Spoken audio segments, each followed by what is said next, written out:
sobre el sufrimiento, entrando en mí para conocer la luz. ¿Cómo llega a suceder? ¿Qué es lo que pasa por este corazón cuando no te tiene a ti, Señor de la vida? Cuestioné irritado y con cierto respeto por sus palabras. El vacío, la nada, el sufrimiento por querer sentir, aunque sea un poco de amor de parte de mi Padre. La conciencia que les di para elegir lo bueno se ha visto obstruida por algo que no es real, el sufrimiento. La culpa, la idea de que no me merece por su tanto pecar.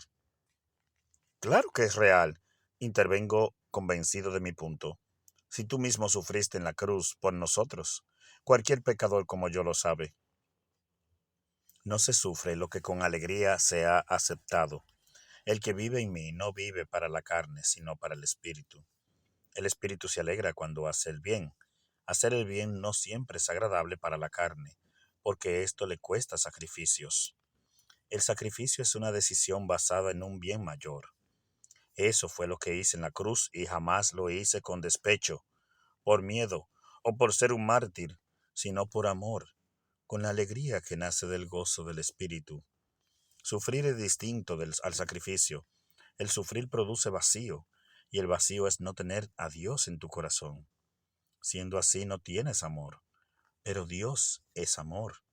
La ausencia de este amor es el sufrimiento, el caos, el infierno, su destrucción personal.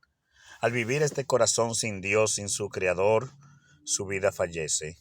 El sufrimiento confunde toda tu vida, dejándote existir como un moribundo. El día transcurría como si detenido estuviera bajo el hechizante conjuro de su amo. El horizonte, vedado por la más hermosa puesta del sol, cubierto de anaranjadas nubes, tenía horas en esa posición, lo cual me extrañaba.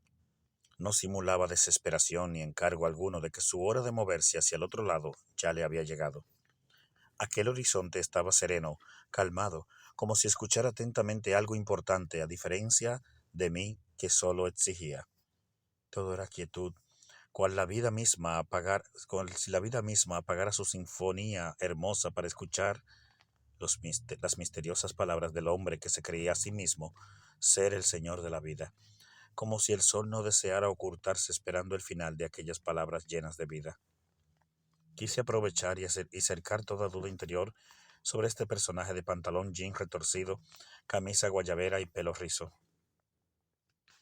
¿Qué pasa con las tentaciones? Nunca pidas no tenerlas, me responde. Yo te protegeré de ellas, pero tú debes purificarte como el oro en el fuego para mi propósito final. Volver a tu hogar con el mismo amor con que naciste. Es bastante bueno, muy certero. No pierdo tiempo y pregunta tras pregunta comienzo mi ataque furtivo, desmedidamente y sin compasión. ¿Qué de las seducciones? Son cosa tuya, me vuelve a decir, pues nacen de tus manifestaciones corporales. Tus deseos te llevan a la necesidad inquieta y sin paz para el alma, pero la luz puesta en ti te debe bastar para dominarlas.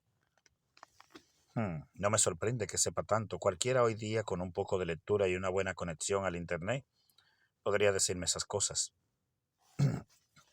Lo miro fijamente antes de proseguir con alguna otra pregunta curiosa, pero él me interrumpe, primero como si adivinara el dolor poderoso que estaba reprimido dentro de mi corazón, ofreciéndome una respuesta a mi pregunta interior. Te diré que no siempre puedes pensar en controlar toda situación. Cada cosa que muere en mí provee algo mejor, así como el que vive en mí. Hay que morir para vivir. La muerte es de todos. Vivir es un mérito que pocos descubren. Acepta la muerte con alegría y a la vez vive en la grandeza de quien te ha dado la vida. Me convencí finalmente. Este tipo es un profeta, realmente es piadoso. Señor, veo que eres en verdad el Señor de la vida. Nadie podría haber sabido tan poderoso secreto. Tu esposa murió, tú morirás, todos morirán. Lo que diferencia al que se cree en mí, al que cree en mí, del que no cree es eso. El significado de la muerte no tiene poder en un corazón creyente. Muere el cuerpo, pero vive el alma. Yo soy la resurrección y la vida. En esta vida corpórea material no habrá lugar para nadie. Esto fue creado temporalmente para determinar un solo propósito, una sola decisión que ustedes han de tomar sobre si quieren continuar con la chispa divina, mi amor, el cielo para el cual nacieron. Me animo mucho más. Nadie me había hecho entenderlo de forma tan directa. Es inevitable que tenga que aceptar tan penosa realidad porque es así. No es como mis amigos me habían dicho, con tanto decoro y cuidado por no herir mis sentimientos. Sin embargo, la herida persevera con su grueso látigo azotando mi interior. Resuelta mi vaciedad, retomo mi postura de curioso, ahora con más confianza. ¿Qué sucede con los que, predicando tu palabra, llevan a otros a la perdición por su doble vida? El juicio de cada ser humano está reservado a mi Padre. Si tú juzgas, te condenas por ello junto con el acometedor. Entonces, le digo, ¿cómo corregimos las malas acciones del ser humano? Mi Padre ha puesto las leyes, me dice. El ser humano ha de aplicarlas debidamente. Si es prohibido matar, no debes hacerlo. Si es prohibido juzgar, tampoco. Si matas, se te recluye, se te encierra. Así se evita que el acometedor no prosiga con su mal deseo. Pero encerrarlo no es lo mismo que responderle del mismo modo. No se salva una vida quitando otra. ¿Qué pasa con las guerras? Le cuestiono. Debes convertirte en la paz que doy para apagar tanta terquedad sin sentido que se inventa este mundo en su ignorancia. ¿Y qué pasa con las mujeres que nos arrastran al pecado? Toda criatura que peca crea dentro de sí el parásito del sufrimiento. Evita el placer carnal intercambiando compasión por placer. A veces tanto peca la que es escándalo como el que deja nacer en su corazón su impureza.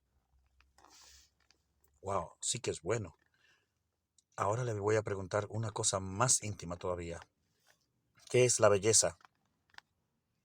Lo puro, lo que glorifica a mi Padre. ¿Qué son las tinieblas?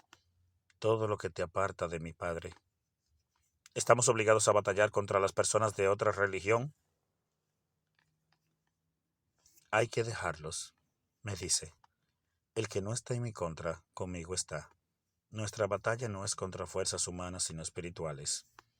Los anticristos no son los que me predican a través de sus acciones hechas con amor, sino aquellos que aún hablando de mi palabra, no son coherentes en los frutos que producen. ¿Debemos obedecer los gobiernos de este mundo? Mientras se ajusten a la verdad, a la justicia. De hacer lo contrario, han de usar sus vidas para llevarles el mensaje de la paz. Pero la violencia nunca resuelve nada. Engendra venganza, tortura, desconsuelo, derramamiento de sangre y destrucción. ¿Por qué yo? ¿Qué me hace merecedor de tu presencia, Señor de la vida? Le digo yo, cuestionando sus decisiones. Nada, me dice muy calmado. Te recuerdo más en cuanto reconociste con humildad los pecados que cometiste que en cuanto sentiste orgullo por creer que te merece mi presencia. Dichosos los que se humillan, porque serán ensalzados. ¿No es más grande el servidor que su amo? ¿Dices que he sido soberbio por un breve tiempo? Me responde, la vanidad, la soberbia, el orgullo, la apariencia, el éxito, la riqueza, el exceso de todo, son las principales causas de males en este mundo. ¿Cómo puedo adorarte, ser mejor? ¿Qué puedo hacer para agradarte? En tu libertad habrás de saberte hijo de la creación, así como del Creador mismo. Cuando comprendas esto, la inocencia renacerá en ti, impedirás que toda oscuridad, conocida como pecado, tenga cabida en tu corazón, y finalmente despertarás tu conciencia. Siendo así, Señor de la vida, ¿qué es el pecado? Toda forma de rechazo a mí, a mi Padre o al Espíritu Santo. Te pregunto, bajo la era moderna en la que estoy viviendo, ¿son pecadores los homosexuales? El que tenga pecado, que tire la primera piedra. Ellos defienden una realidad que no es, pero ¿acaso tú eres mejor que ellos con todos tus vicios y pecados? Recuerda, el sufrimiento nos hace ver cosas que no son, nos aparta de la verdad. Si naciste con genitales de hombre, varón has de ser, y si de mujer, hembra has de ser. La homosexualidad es lo mismo que el mentiroso, que el ladrón, que el hipócrita. Todos necesitan un amor que no sea recompensado, que no tenga deudas, que no sea compensatorio, que no tenga que ver con las necesidades de la carne. Necesitan entenderse a sí mismos para conocerme en la verdad y no en la guerra de sus deseos alterados y descontrolados. Todo instinto debe ser superado, elevado hacia su condición espiritual, que es donde pertenece. Suscríbete a mi canal Diamante Literario y recuerda compartir estas hermosas narrativas en tus redes sociales. Gracias y que Dios te ilumine y te ayude a entender este libro, El Señor de la Vida, como uno de los principales métodos de supervivencia espiritual. Bendiciones.